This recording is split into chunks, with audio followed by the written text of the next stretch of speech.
Shema, Rabbi Yisai, we're up the bottom of Yutes Ahron Beis. We're here in Dirshu from Chatzer Strauss. Okay, Aaron. Toshma. Pasuk says, it's a little bit of a sticky here, Rai. It's a little bit, so this is the Rai. It says like this. It says in the Torah that a Nazir is forbidden to become Tameh. So the Pasuk, I'm going to quote the Pasuk first. The Pasuk says as follows. La'aviv, la'imoy, la'achi, la'achiv, la'choisai, his father, his mother, his brother, his sister, lo yitam alahem. B'moisam, ki nezer elikov al roishay. Because he's a Nazir. So therefore we can't be mitama to them. Okay, so the question is, so we learn from here that Matamad Leimer. In other words, Rashi explains what happens. What's going on here is there's four different inclusions here of who you can't be Matamad. Now, once you said, okay, you said Albi. So what do you Imoy? So and he said Achaiso. So obviously, if you can't be Matama to your father, your mother, it goes to say you can't be Matama to your brother and sister, right? So each one of these psukim, each one of these examples is coming to add another din. So we say, or each one, even the first one we don't really need because the pasuk already said, it says al nefesh meish liyava. We know everything already. So each one teaches us something new. So we learn out. Even if so the limud is in the other way around. So for stam leitam lemeis, but for meis mitzvah you're allowed to be metama because the meis mitzvah the Torah allows because of covered abrius. Meis mitzvah by definition means that whenever there's a mace with no one to bury him, chas v'sholom. So this is a tremendous bizayin to the mace. And that's called Koved Abrius. And the Torah says that's Doiche Isatuma. That's Doiche everything. So even if you're a Kayin, so that's what each one is telling me. That to your father, not, but for example, it makes mitzvah, but if it's a makes mitzvah, yes. And even if you're a Kayin, and even if you're a Kayin Gadol, and even now on the last din we're stuck. Okay, he's a kohen. He's a kohen gadol. What else do you want him to be? What else? So we say this teaches us something else. Now that's what we're holding on the Gemara in the brush. Tashma. What does it teach about chaysay? Here he's going to do a big mitzvah, a mitzvah sheyesh b'kares, Pesach, Mila. Both mitzvahs es sheyesh b'kares, and here unfortunately yesh lameis. So Yochel have to be Tamei, almost lay Tamei, don't. Yochel Shem be Tamei Lahem, Yain Ham Mitzvah, Tamei Lachois in Mitama, of Mitama the Mitzvah, that even if it means giving up, mitzvahs as say the Korban Pesach, right? Rabbi said on the top of Davchof. Even if it means giving up your Korban Pesach, Mila, you're going to miss the Yom HaShmini Yimol B'Sar Losai. You're going to miss the day of 8th day. Doing the milah of your child, but still makes mitzvah is doiche. In fact, so this is the punchline. This is the raya. How can it be? Because it covered the briyas that I'm going to miss doing mitzvahs Hashem. Isn't that the rule? Ein tun and eitzah neged Hashem. So my answer, Shani also is okay, yishkoach. Theoretically, you're right, but that's why Hashem had to come over here and explain to us differently.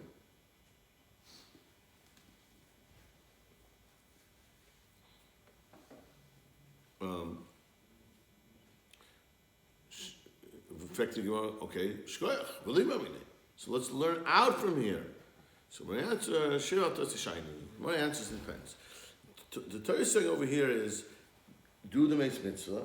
And you won't go ahead and do the mitzvahs Mila, the mitzvahs Korban Pesach. But it doesn't say that you can be over a mitzvah. So when a person, so if you remember the original question from yesterday, If a person has kilayim b'shuk, so that's a different story, Rabbi said. Kilayim b'shuk.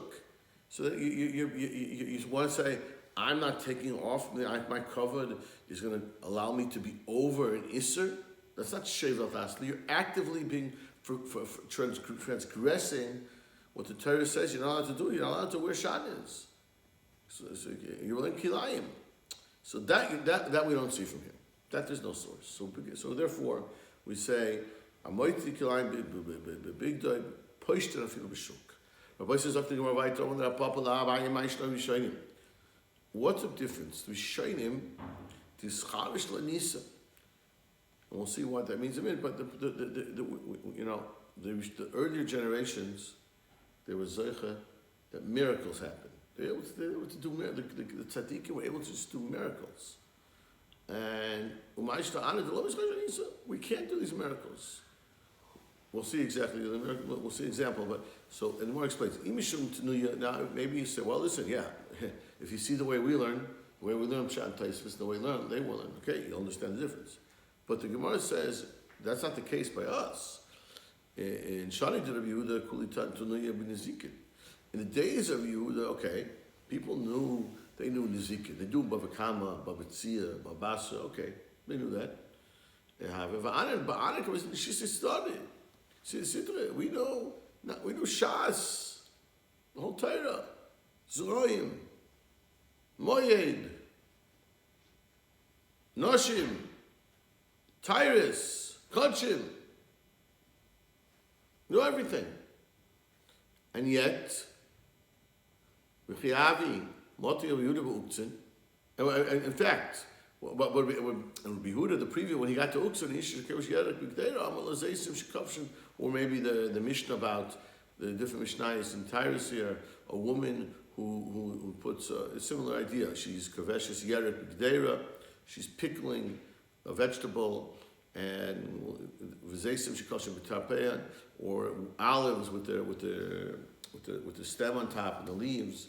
So we say that even though she touched the top, the tahirim, this is a question of whether or not the top part of the stem is transfers tuma. This is a shaila tuma. Is it a yadu tuma? But the point is that on that sugya, Omer Havayis Rav Shmuel. In other words, they had the Mishnah and they had they had discussion in Gemara about it. They said, okay, I hear the questions here. There's Rav and Shmuel. There's questions of the Gemara here. But we're so much more sophisticated today that Kamastina Books in place of Bisifte. We have Mishnayos and Brises and all kinds of stuff and different Mekaris, and we go back and forth in the Sugya, and we learn the Sugya much better. And yet, when it comes to miracles, if you have Yehuda Kavi Shalav Chad Bisanya, when he would take off one shoe, Asi Mitra, he was able to affect the Shemayim that the rain should come. He could make a miracle when there's no rain. When we fast, whatever, we pain ourselves, we cry out, it doesn't even work. We don't have the same effect in Shemayim that they used to have in the previous generations. So why is that? That's the question of Gemara. What changes? What changed in the Davis?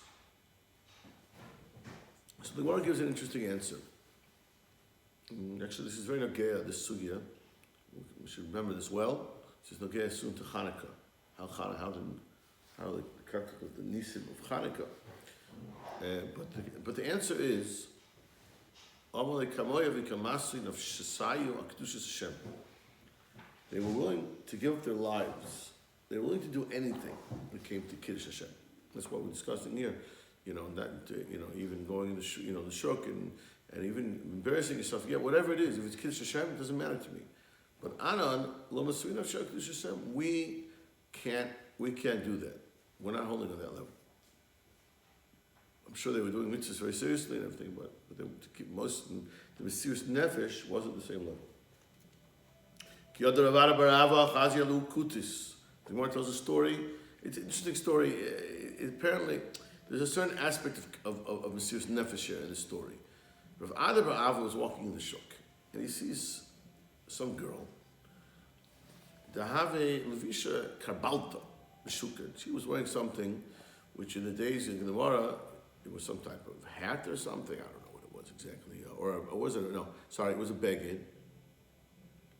Seems like from the Brachos, from the it was inappropriate beged. It was a color. It was red. It was inappropriate. It was pretus. She's walking around with this pretus in the shuk, and he saw with the Bas Yisrael. He says, "A Jewish daughter walks around like this. So come kari mine." He ripped it off of her. She said, "Can't wear this. Sorry." Ripped it to shreds. Yeah. So Igli Milsa, the Kusa, now it turns out she was a Jewish girl. This is some shiksa, you know, she was a shiksa. Shaimur ba'arba meya zuzi. So they evaluated her with 400 zuz.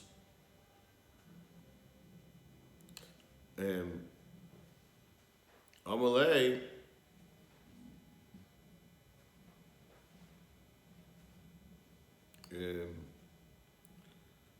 Mashimcha. So he says, "What's your name?" She said, "Amalei Moton. My name is Moton." Okay, very nice name. So he took the name and he made it like another thing. In other words, the point is because he had no right to do that, he had to pay for it. So he says, Moton, Arba Mea Zuz Shavia. You're worth 4 Mea Zuz. Moton is also 200. Moton is Matayim, 200. It's 4 Mea Zuz. So Kitzer, but he was willing to point, the moral of the story is he's willing to be Moise Nefesh. Now we are in a story here. Now, is this also Mesiras Nefesh? I don't know if this is because it's Mesiras Nefesh or maybe. Women would stand in the place where the women would go into the mikveh. Right? The women, as we go in the mikveh, become Torah. So, and now this is a very serious thing because if a woman's doesn't know properly how to be toivel in a way which she's forbidden to her husband, and it's just a kares, it's very chomer. So he would tell them how to do it. He said, this is how you go. You have to make sure you do it halachically.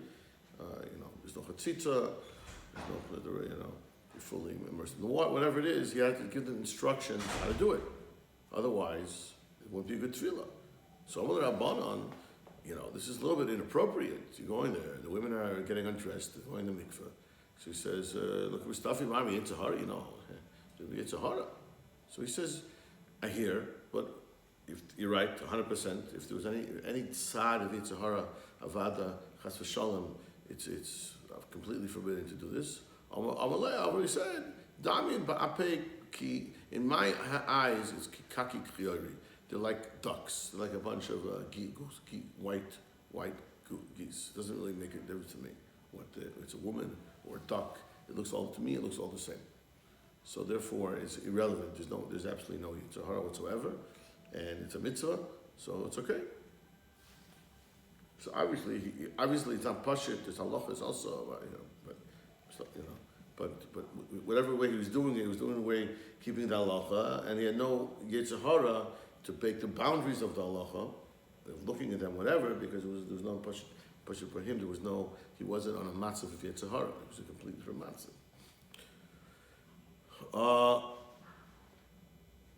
Similar story, Rabbi Yechanan.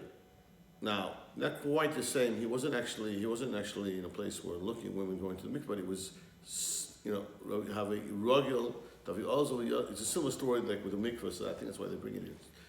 He also will go in the area of the mikveh. Not only does it mean where they're going in the water, but he was by the mikveh where they came out, and he said, the Jewish daughters should look at me. He's not looking at them. He says they should look at me. Why? They're very, very nice looking children. Kavasi.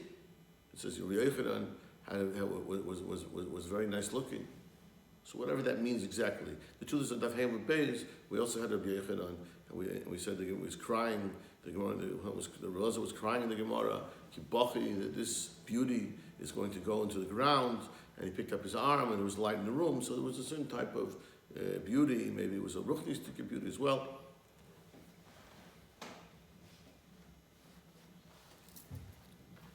Amalei Rabbanan ki mistapi bar mino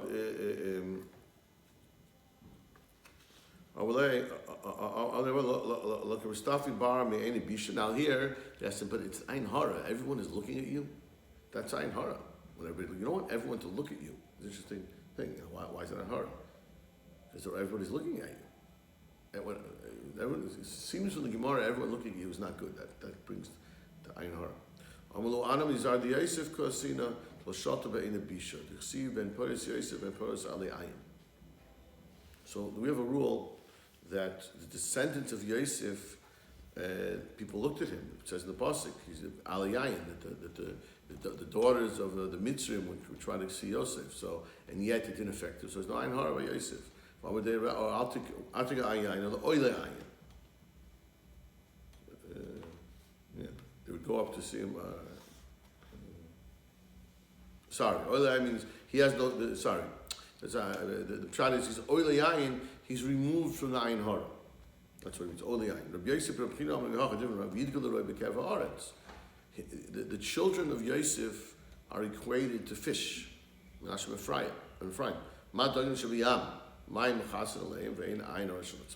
like the fish are covered, and therefore there's no Yitzhara. So it's interesting. The reason why the fish is no Yitzhara is because they're covered. But here he's going out and we're seeing him. But because he's Mizar Yosef, there's no Yitzhara, there's no Ein Hara on him. Avzar Yosef ain't Ein Hara Shalatzah. Because he overcame the nisyonis of the Ayin. He was trying to be lured to do Aveira by the Ashes Potiphar, and his eyes didn't want to enjoy the Aveira, so Ein Hara Shalatzah.